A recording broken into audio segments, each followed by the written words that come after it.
আসসালামু আলাইকুম আপন মানুষজন অনলি কুকিং রেসিপিস চ্যানেলে সকলরে জানাই স্বাগতম। আজকে আমি আপনারা সাথে শেয়ার করলাম অন্যরকম ভাবে কাকরোল রেসিপি। আজকের এই কাকরোল রেসিপি আমি নিরামিষ ভাবে রান্না করি আপনারা লাগি শেয়ার করছি। এর কারণে প্রথমে আমার লাগবে সুজি দিয়ে আমি আজকের এই রেসিপিটা রান্না করি আপনারা দেখাইলাম কিলাখান সুজি দিয়েও রান্না করলে অনেক বেশি মজাদার হয়। কাকরোল সবজিটা অনেকে অপছন্দ করেন, তবে ভিন্ন রকম ভাবে রান্না করিয়া দিলে সবাই আঙ্গুল চেটে পুটে খাইব। এর কারণে প্রথমে একটা বাটি নিছি আর নিছি হাফ চামচ নিছি হলুদ গুঁড়া, হাফ চামচ লবণ আর দিলাম 2 টেবিল চামচ সুজি দিয়ে কাকরোল রেসিপি একবার রান্না করিয়া খাইয়া দেখবা অসাধারণ লাগে খাইতে।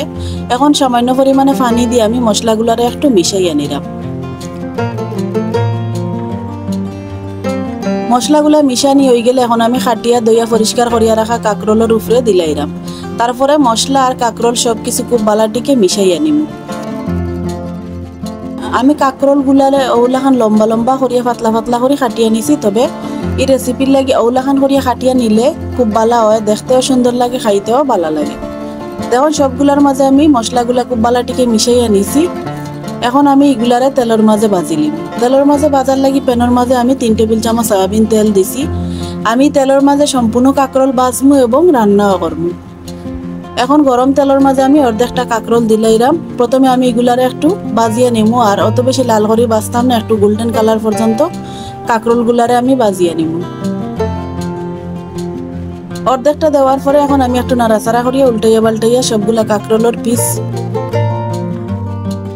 যাতে সব সাইডে খুব সুন্দর কালার আয়। দেখো আস্তে আস্তে কিন্তু একটা সুন্দর গোল্ডেন কালার আওয়া আরম্ভ হয়েছে কাকরোলের মাঝে।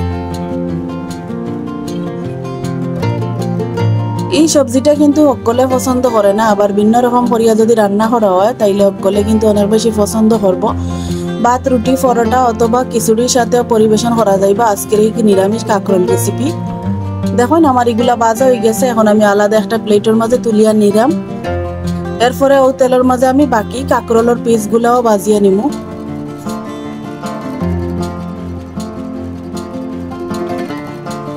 দেখুন সম্পূর্ণ আমার কাকরোল ভাজা হয়ে গেছে। এখন আমি বাটিটা আলাদা সাইডে রাখি দিছি। আর এখন ও তেলের মাঝে দিলাম হাফ চামচ খালি জিরা, হাফ চামচ দিছি আমি আস্তা জিরা, আর দিছি শুকনা 2টা লাল মরিচ। এখন ওগুলারে একটু তেলের মাঝে নাড়াচাড়া করিয়া ভাজিয়ে নিমু।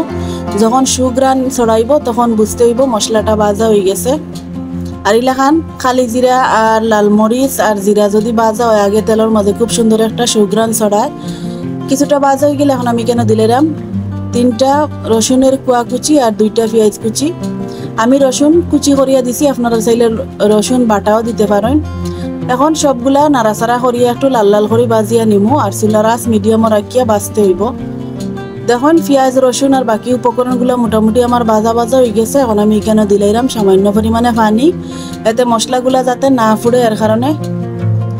এখন দিলাইরাম হাফ চামচ লাল মরিচের গুঁড়া, হাফ চামচের চাইতে একটু কম হলুদের গুঁড়া, হাফ চামচ দিলাম ভাজা জিরার গুঁড়া, স্বাদ মতো দিলাইরাম লবণ। যেহেতু আমি কাকরোল গুলা ভাজার সময় লবণ দিছি এর কারণে লবণের পরিমাণটা একটু বুঝিয়ে দিতে হইব। এখন আবারও সবকিছু মশলা নাড়াচাড়া করিয়া মিশাইয়া আমি একটু কষাইয়া নিমু। মোটামুটি কষা নিয়ে গেলে দিলাইরাম বড় সাইজের একটা টমেটো কুচি, আর দিলাম 3-4টা কাঁচামরিচ কুচি, 3-4টা আস্তা কাঁচামরিচ। এখন সবকিছুরে আবারও নাড়াচাড়া করিয়া টমেটো গুলারে একটু মশলার সাথে কষাইয়া নিমু।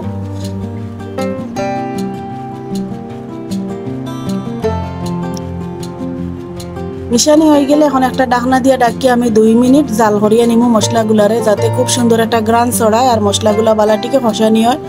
দেখুন 2-3 মিনিট পরে আমি ঢাকনাটা সরাইয়া নিছি, আর মশলার কালারটাও কিন্তু চেঞ্জ হয়ে গেছে, আর টমেটো মোটামুটি কিন্তু নরম হয়ে গেছে, আর মশলাগুলা খুব সুন্দরভাবে কষানি হয়ে গেছে। এখন আবার খুব বালাটিকে নাড়াচাড়া করিয়া নেওয়ার পরে দিলাইরাম আগে থেকে ভাজিয়া রাখা কাকরোলের পিসগুলা। কাকরোলের সম্পূর্ণ পিসগুলা দেওয়ার পরে এখন নাড়াচাড়া করিয়া মশলার সাথে আমি একটু কষাইয়া নিমু 2 মিনিট।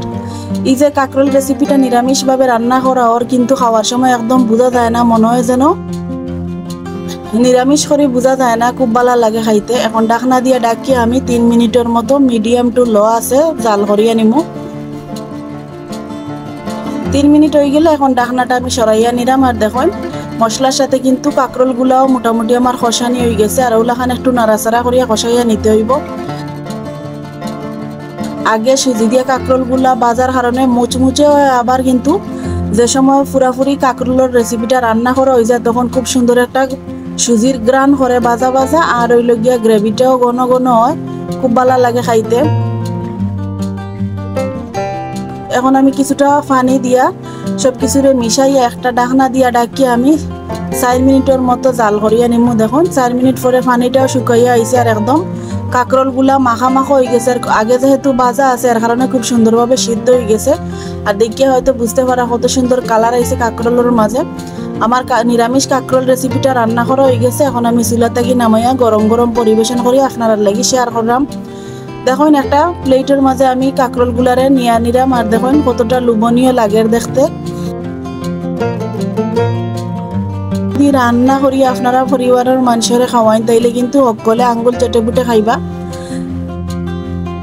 নিরামিষ কাঁকরোল যে তারা বুঝতেও না, কারণ যদি না হইন এতটা মজাদার এই রেসিপিটা আপনারা একবার বাসা বাড়িত বানাইয়া খাইয়া দেখবা। দেখুন কতটা সুন্দর লাগে কাঁকরোল রেসিপিটা। ভাত অথবা রুটি, পরোটা কিংবা খিচুড়ির সাথে পরিবেশন করা যায়।